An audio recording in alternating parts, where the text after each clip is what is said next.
அத்தியாயம் 23. குருவை கொண்டாடிய காணுகாபுரம். மேலே நடந்ததை கூறும்படி வேண்டிய நாமதாரகனுக்கு மேலும் கதை கூறலானார் சித்தர். இது நடந்த மறுநாள் எருமையை வாடகைக்கு கேட்க வந்தவரிடம் அந்தனர் இனி எருமையை தாங்கள் வாடகைக்கு கொடுப்பதில்லை எனவும் அது பால் கறக்கிறது எனவும் கூறினான். வியப்புடன் நின்ற அவர்களிடம் பால் நிறைந்த பாத்திரத்தையும் காண்பித்தனர். இது ஊர் முழுவதும் பரவியது.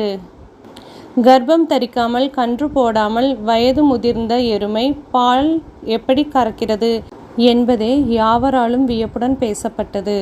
மேலும் அவ்விஷயம் அரசனிடம் தெரிவிக்கப்பட்டது. உண்மையை கண்டறிய அவர் அந்தணன் வீட்டை அடைந்து பால் கறந்த வித்தை எவ்வாறு நடந்ததென வினவினான். அவர்களும் சங்கமத்தில் உள்ள அத்திமரத்தடியில் வாழும் யதீஸ்வரர் மகிமையால் நடந்ததென கூறினர்.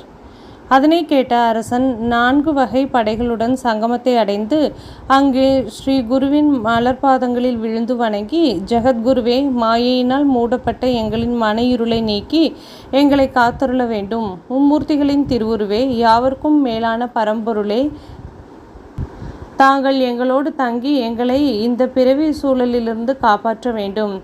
இவ்வாறு வனத்தில் வசிப்பதை விடுங்கள், எங்களுடன் நகரில் வந்து வசிக்க வேண்டும்.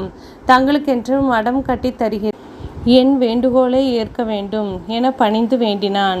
ஸ்ரீ குருவும் மனதில் தாம் இனி வெளிப்பட்டு உலகினருக்கிடையே செயலாற்றும் தருணம் வந்துவிட்டதாக நிச்சயித்து அரசனிடம் தனது சம்மதத்தினை வெளிப்படுத்தினார். அரசன் மிக்க மகிழ்வுடன் ஸ்ரீ குருவை அழகிய பல்லக்கில் இருத்தி முன்புறம் குதிரை மற்றும் யானைகள் அணிவகுக்க அவைகளின் கட்டியக்காரர்கள் ஸ்ரீ குருவின் புகழை போற்றியவாறும் பிராமணர்கள் வேதம் ஓதிக்கொண்டும் வர வெகு விமர்சையாக அழைத்துச் செல்லலானான். பெண்கள் பூஜை பொருட்களுடனும் ஆரத்தியுடனும் எதிர்கொண்டு அழைக்க காத்திருந்தனர். இக்கிராமத்தின் மேற்கில் ஒரு பெரும் அரசமரமும் இதனை சுற்றி பாழடைந்த வீடுகளும் இருந்தன. அந்த அரசமரத்தில் ஒரு பிரம்மராட்சசன் இருந்து கொண்டு அவ்வழியில் வருவோரை கொன்று தின்று வந்தான்.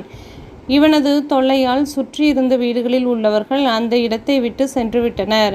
ஸ்ரீ குருவின் ஊர்வலம் அவ்வழியாக வருவதை கண்ட பிரம்மராட்சசன் கீழிறங்கி ஸ்ரீ குருவின் பாதங்களில் விழுந்து வணங்கி, ஐயனை, தங்களின் பாத தரிசனம் மாத்திரத்தில் எனது பாவங்கள் தொலைந்தன.